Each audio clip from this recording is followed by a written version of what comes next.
Hello students, I am Bhanu sir. बेटा modulo arithmetic में आज अपन तीन बहुत ही इजी टॉपिक को डिस्कस करेंगे। एडिशन, सब्ट्रैक्शन और मल्टीप्लिकेशन। पुराने वीडियोस पेंडिंग हैं तो उन्हें जल्दी से कवर अप करो। रफ कॉपी पेन साथ लेके बैठो। आज का टॉपिक बहुत ज्यादा इजी है। सबसे पहले बात करते हैं कि इनको रिप्रेजेंट कैसे किया जाता है। a प्लस बी और यहां लिखते हैं m। a minus B same यहां लिखते हैं m। a circle dot b और यहां लिखते हैं m। This is the way to represent them. Clear? इस तरीके से हम इनको क्या करते हैं, रिप्रेजेंट करते हैं। ये रिप्रेजेंट करने का तरीका है। अब अगर a और b का टोटल m से बड़ा है, a और b का जो टोटल है वो m से बड़ा है या इक्वल है, तो आपको डिवाइड करना होगा और रिमाइंडर निकालना होगा। लेकिन अगर a और b का टोटल m से छोटा है तो आपको डिवीजन नहीं करना। क्लियर? सिमिलरली a और b का सब्ट्रैक्शन करने पे जो रिजल्ट है वो m या m से बड़ा आ जाए तो आपको डिवाइड करना है, और a और b का सब्ट्रैक्शन अगर m से छोटा आ जाए तो आपको डिवाइड बिल्कुल भी नहीं करना है। प्रोडक्ट की बात करें, a और b का प्रोडक्ट करने पे जो रिजल्ट है वो m से बड़ा है तो सेम बात, डिवीजन करना है। और अगर प्रोडक्ट करने पे जो रिजल्ट है वो m से छोटा है तो अपने को फिर उस केस में डिवीजन नहीं करना है। क्लियर? नीचे वाली लाइन में आप सीधा ऐड, सब्ट्रैक्ट, मल्टीप्लाई करके आपका आंसर दे दोगे, कुछ भी नहीं करोगे इससे ज्यादा। ऊपर वाली लाइन में ऐड, सब्ट्रैक्ट, मल्टीप्लाई करने के बाद आपको डिवाइड करना है और जो रिमाइंडर आएगा वो आपका आंसर होगा। ठीक है? बहुत इजी सा टॉपिक है। स्टार्ट करते हैं। कुछ क्वेश्चंस के साथ डिस्कस करेंगे तो बहुत इजीली आपको समझ आ जाएगा। सबसे पहले बात करते हैं एडिशन मॉड्यूलो की। सबसे पहले बात करते हैं एडिशन मॉड्यूलो की। तो एडिशन मॉड्यूलो का सिंबल क्या होता है? सिंबल अभी अभी बता दिया, a प्लस बी, बी के नीचे m लिखते हैं। मान लो एक क्वेश्चन डिस्कस करते हैं अपन। फर्स्ट क्वेश्चन, a की वैल्यू है आपकी 3, b की वैल्यू है 11 और m की वैल्यू है 8, और आपको एडिशन मॉड्यूलो फाइंड करना है। दैट इज आपको इसकी वैल्यू फाइंड करनी है। तो अब आप इसको क्या करो, सबसे पहले यहां सबकी वैल्यूज लिख दो, a, b और m की। 3 प्लस 11 को कर दो 14। अब आप 14 को जब आप 8 से डिवाइड करोगे तो आप देखोगे कि हमारा जो डिवाइजर है वो छोटा है और जो डिविडेंड है वो बड़ा है, तो हम डिवाइड कर सकते हैं। 8 1 जा 8, रिमाइंडर आ गया 6, तो हमारा जो आंसर है वो है 6।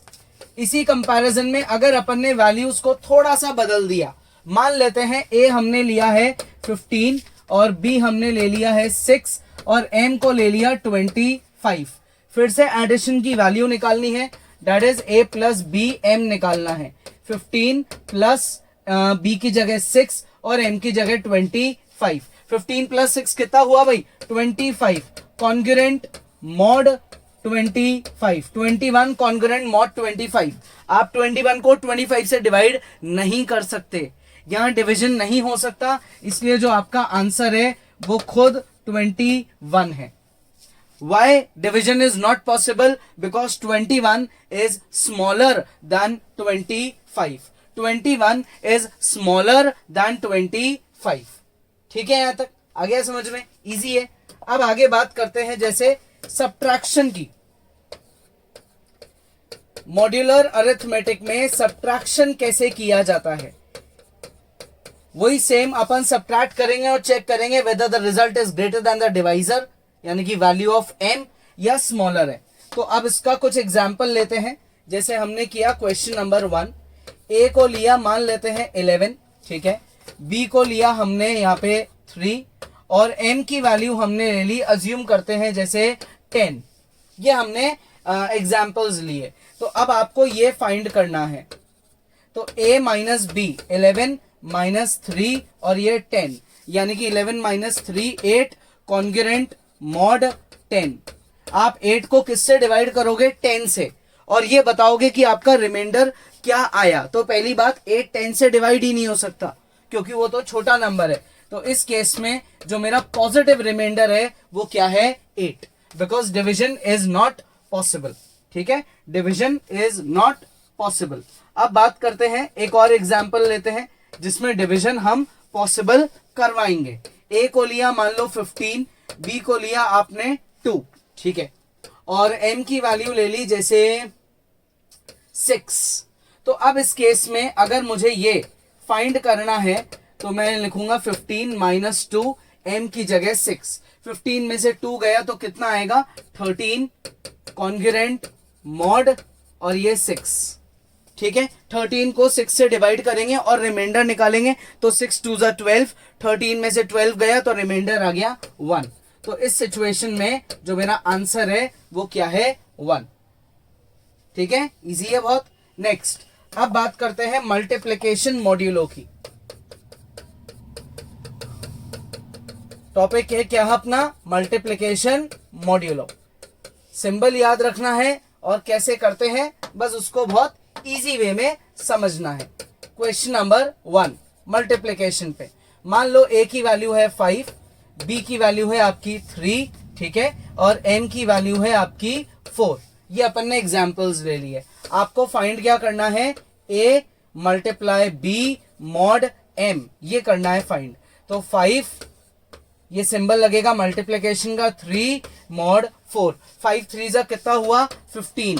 15 को आप 4 से डिवाइड ऑब्वियसली कर सकते हो क्योंकि आपका डिविडेंड बहुत बड़ा है डिवाइजर से। 5 3 जा 12, रिमाइंडर विल बी 3।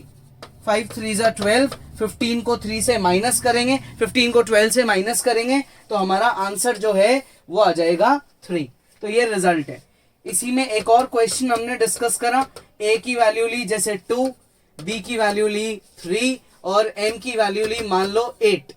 तो इस केस में a multiply b mod m, 2 multiply 3 mod 8।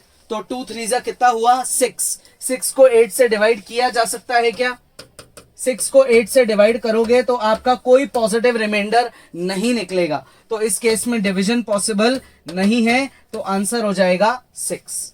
Answer क्या हो जाएगा 6। ठीक है, इजी है, बहुत इजी है। तो क्या करेंगे, पॉज करेंगे, हर बार क्वेश्चंस है बहुत बेसिक, उनको जल्दी से समझ लेंगे, है ना। अब इसमें अगर आप और भी अपनी इच्छा से एग्जांपल्स लेके प्रैक्टिस करते हो तो बहुत अच्छी बात है, नहीं तो मेरे अकॉर्डिंग तो ये बहुत इजी टॉपिक है। ऐड करना है, सबट्रैक्ट करना है, मल्टीप्लाई करना है, रिजल्ट अगर बड़ा आया तो डिवाइड करना है और जो रिमाइंडर है वो आंसर बन जाएगा, और अगर रिजल्ट छोटा आया है तो डिवीजन करना ही नहीं है। क्लियर, इजी है। अब ये कुछ प्रैक्टिस क्वेश्चंस है, टॉपिक बहुत इजी है लेकिन फिर भी एक बार सेल्फ प्रैक्टिस के लिए ये मैंने आपको दिया है। ठीक है, तो आपको ये क्वेश्चंस खुद को प्रैक्टिस करने हैं, खुद से ट्राई करने हैं, है ना। इधर उधर सर्च करके आंसर मत निकाल लेना, खुद से ट्राई करो। क्लियर, नेक्स्ट क्लास में आगे पढ़ेंगे।